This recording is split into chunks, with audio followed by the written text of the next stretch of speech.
एक client ignore होने का मतलब है यू आर इग्नोरिंग 100 क्लाइंट्स, ठीक है। तो अब जा रहे हैं थार वॉश करवाने, but by the time I get my car wash done, जैसे जैसे कार वॉश होती है कुछ चीज़ें बताऊंगा आपको जो आपकी लाइफ में आपको बहुत हेल्प करेंगी to grow physically, mentally and financially. इस वीडियो को पूरा देखना बिकॉज ये आपकी फाइनेंशियल हेल्थ को ठीक कर सकता है। Because I have applied few rules in my life, शायद आपके लिए वो काम आ जाएँ। कीप वॉचिंग गाइज, एंड तक देखना वीडियो को, it's gonna help you lot. तो कैसे मैंने थार अर्न करी है, कैसे मैंने अपना रेवेन्यू जनरेट करा है, बहुत सारी चीज़ें हैं, मैं आपको बताऊंगा धीरे धीरे। But to be very frank, I worked really hard to earn this, you know, my jeep. और चलते हैं थार का अभी वॉश करवाने, देखते हैं कैसे लगती है वॉश होने के बाद। Stay tuned, see what this dog is doing here. ये हमारा डॉग नहीं, मेरे पड़ोसियों का है। तो मैं आपको बताने जा रहा था कि कैसे I earn my Thar, white Thar, कैसे मैंने थार ख़रीदी यहाँ पे। मुझे इंडिया आए आज ऑलमोस्ट 10 साल हो गए हैं। मैं 2012 में इंडिया आया था। सो 2012 के बाद 10 साल मैंने फ़िटनेस इंडस्ट्री को दिए। मैं ऑस्ट्रेलिया में था पहले, and I do not make much money there, क्योंकि देखो हर बंदे की किस्मत होती है। मेरी किस्मत वहाँ पे नहीं अच्छी थी। I was not doing much there. Job अच्छी नहीं थी या मेरा मन नहीं लग रहा था वहाँ पे, but something was not working for me. तो जो भी मैंने कमाया यहाँ पे कमाया है। तो this car is of my wife and this is mine car. और ये गली के कुत्ते नहीं हैं, ये हमारे पड़ोसियों के डॉग्स हैं जो कि काट सकते हैं मेरे को कभी भी, but that's fine, I am prepare with that. तो ये अभी मैंने ली है 4x2, और इसमें कुछ चेंजेस मैंने करवाई हैं जो मैं आपको दिखाऊंगा। First of all let me show you guys कि ये मैंने टॉप लिया है विच इज़ फुली ऑटोमेटिक। ये है automatic and this is very comfortable. पीछे भी स्पेस बहुत अच्छा है विद द आर्म रेस्ट। अगर आप देख सकते हो यहाँ पे I have my arm rest held here यहाँ पे, एंड मेरे बच्चे पीछे बैठ जाते हैं। And this is something I, और दो चीज़ें मैं करूँगा यहाँ पे अपनी कार के साथ, थार के साथ, जो कि अभी मैंने लाइट चेंज करवाई है, ये वाली, ये as you can see, and ये ग्रिल चेंज करवाई है रेंगुलर की। और अब मैं इसका चेंज करवाऊँगा बम्पर, नीचे वाला, and then maybe I will give wheels a better look. तो अभी फ़िलहाल के लिए यही है, एंड इसको बाद में चेंज करेंगे। और पीछे से भी मैंने तीन चीज़ें सोची हुई हैं जो मैं करूँगा, which is going to be something. जो मुझे ये चीज़ नहीं अच्छी लगी इसकी, जो ये साइलेंसर दिखता है इसका नीचे से, तो मेरे को ये कवर करवाना है अभी, एंड आई सी इसको मैं कैसे फिक्स करूँ। तो लाइफ में ना बड़े अप डाउन्स देखे मैंने, I have seen lot of up downs. क्योंकि पहले हमारा एक कपड़ों का काम होता है। जब मैं इंडिया आया ऑस्ट्रेलिया से, पहले आपको बता दूं कि मैं ऑस्ट्रेलिया में था। सो जब मैं इंडिया आया तो रिश्तेदारों ने और सब ने यही कहा कि अब भाई तुम तो इंडिया आ गए हो और कुछ सोचा है, मतलब क्या करना है आगे, कैसे अब क्या करोगे, क्योंकि फाइनेंशियली मैं इतना स्ट्रांग नहीं था तब मेरे, क्योंकि ऑस्ट्रेलिया में भी मेरा कुछ लॉस हो गया था। That is something personal, I can not discuss about it. But जब मैं इंडिया वापस आया तो मेरे पास सिर्फ़ और सिर्फ इतने पैसे थे कि मैं एयरपोर्ट से घर तक वापस आ जाऊं। देखो ऐसा ज़रूरी नहीं है कि आप ऑस्ट्रेलिया चले गए हो और आपका लक भाई चमकने लग गया है, आप बहुत सारे पैसे कमाने लग गए हो। हर बंदा अपनी किस्मत लेके जाता है बाहर। सो मे बी मेरे केस में हो सकता है कि आई वॉज नॉट दैट लकी, मैं इतना लकी नहीं रहा वहाँ पे जाके। तो वहाँ पे कुछ इश्यूज़ हो गए या कुछ मेरी गलतियाँ हो गई होंगी, या जिसकी वजह से मैं पैसे ज़्यादा नहीं कमा पाया, या कुछ लॉस हो गए मेरे पर्सनल। मैंने ये ज़्यादा अय्याशी भी नहीं करी, ऐसा भी नहीं है कि मैं बहुत अय्याश था वहाँ जाके हो गया। हाँ ये था कि मैं अल्कोहलिक था, बट इतना भी नहीं था कि मैं अपने पैसे वेस्ट कर लेता सारे। तो एनीवेज़ बहुत सारी चीज़ें थी वहाँ पे जो हुई, बट अब व्हेन आई केम बैक तो बहुत कुछ नहीं गेन कर पाया मैं यहाँ पे, मतलब कुछ लाइफ में कुछ गेनिंग नहीं हो पाई मेरी मनी वाइज, फाइनेंशियली। तो बट हाँ एक जिम का जुनून होता था हमेशा से, तो वो मैंने ज़रूर करा। आके इंडिया आके मैंने जिम ज्वाइन करा।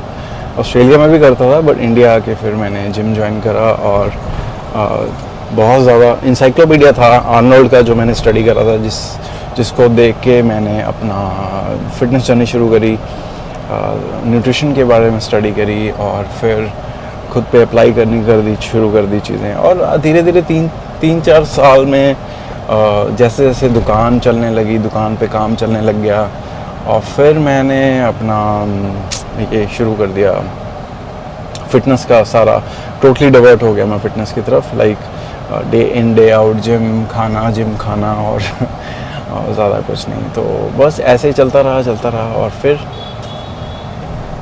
नॉर्मली आपने देखा होगा I am always wearing long socks, not the short ones. तो ये मेरे को पड़ी हैं 650 की, 660 की 3 सॉक्स, जो कि बहुत सस्ती है क्योंकि यहाँ पे आज सेल लगी हुई है एडस में। सो दैट्स वाई मैं ऑलवेज़ क्लोथ्स बाय, जो मैं क्लोथ्स करता हूँ हमेशा सेल्स में करता हूँ। I don't buy fresh. तो खाना खाने के बाद, लंच के बाद I came out in Adidas के showroom. What I am wearing, Adidas T shirt full sleeve. मुझे थोड़े लूज़ कपड़े पहनने का आदत है। When I am out of my house मैं दूसरे कपड़े नहीं पहनता हूँ, like tight fitting clothes. I like to be very comfortable during my day. तो बात करते हैं how did I start my journey. लोग मुझे अप्रोच करने लग गए कि भाई आपसे पर्सनल ट्रेनिंग लेनी है। लोग पैसे पकड़ा देते थे कि भाई हमें आपके साथ ट्रेनिंग करनी है, एंड वैसे वैसे सिलसिला शुरू हो गया ट्रेनिंग्स का। And then I got totally into trainings and things. तो वैसे करते करते I got into fitness industry. लोग मुझे ज़्यादा पहचानने लगे, बात करने लगे। So that is how I got into all this. सो अभी मैं गया था कार वॉश, लेकिन अभी कार वॉश बिज़ी है तो मैं वॉश नहीं करवा पाया अपनी car. So I am here, कुछ खाने हैं हमें यहाँ पे। बात करते हैं मेरी कोचिंग्स की, कैसे वो शुरुआत हुई। जैसे जैसे मैं फ़िटनेस में जाता कि मैं आपको बताऊँगा। जो भी इस फिटनेस इंडस्ट्री में है आपके लिए ख़ास करके जो कोचिंग्स देते हैं, ये चीज़ ध्यान से सुनना क्योंकि this can help you build your health financially. तो होता क्या था कि जब मैं फ़िट हो गया तो लोग मुझे अप्रोच करने लगे। लोगों ने कहा कि भाई हम मुझे कोचिंग दो। तो एक चीज़ मुझे पता था कि जो आफ्टर सर्विसेज होती है ना, वो बहुत मैटर करती है। आप किसी को प्लान देते हो, दैट टोटली फाइन। आप किसी के मैक्रोस बना के देते हो, वो मुझे पता था कि हाँ चलो ट्रेनिंग देनी है। बट एक होता है पैसे लेने के बाद,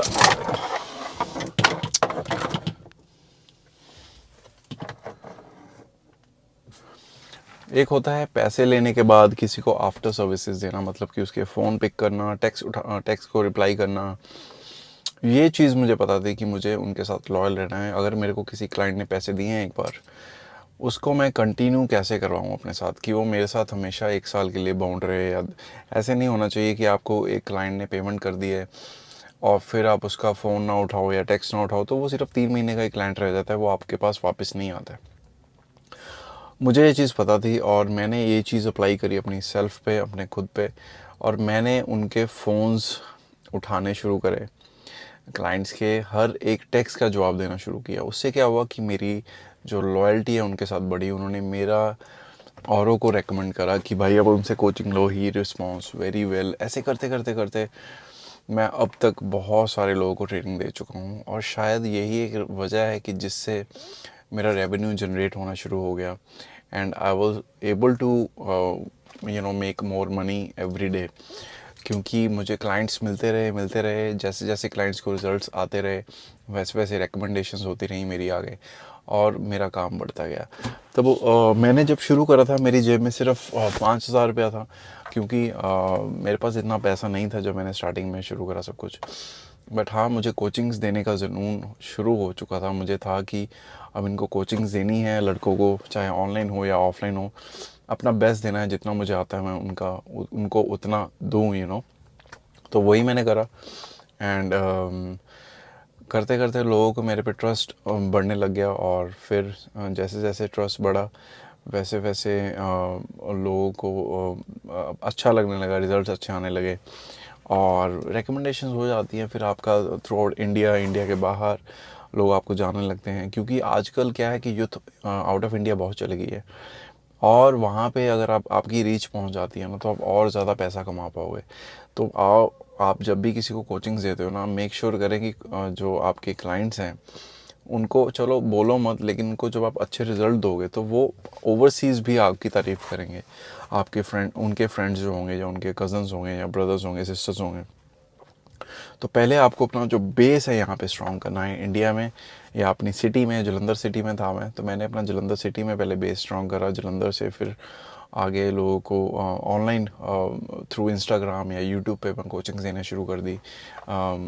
थ्रू व्हाट्सएप पे कोचिंग दी है मैंने, और व्हाट्सएप पे कोचिंग दे के ही मैंने इतने अच्छे अच्छे रिजल्ट्स लोगों को दिए हैं। क्यों?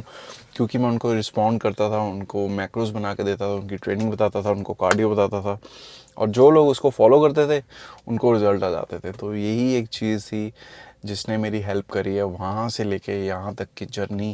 ये बहुत लंबी जर्नी है, मैं ज़्यादा लंबी वीडियो नहीं कर सकता हूँ क्योंकि आप बोर हो जाओगे मेरी कहानी सुन के। और I was very loyal to my work, and I am very loyal to my work right now as well. आज भी मैं अपने हर क्लाइंट का जवाब देता हूँ, टेक्स्ट हो, कॉल हो, I pick their calls and never ignore my clients. उससे आपकी लॉयल्टी बढ़ती है। तो अगर आप फिटनेस इंडस्ट्री में हो, डोंट डू दिस मिस्टेक कि आप किसी एक क्लाइंट से पैसे लेते हो और फिर उसका फ़ोन ना उठाओ, उससे बात मत करो। This is the worst thing that you can ever let it happen to you. क्योंकि अगर ऐसे करोगे, आपकी कोचिंग स्टार्टिंग में तो आप राइज कर जाओगे, आप चलो आप अच्छे दिख रहे हो, आपकी फ़िज़िक अच्छी है, आपको लोग अप्रोच करेंगे। लेकिन जो माउथ हेड होती है ना, वो बड़ी अच्छी है।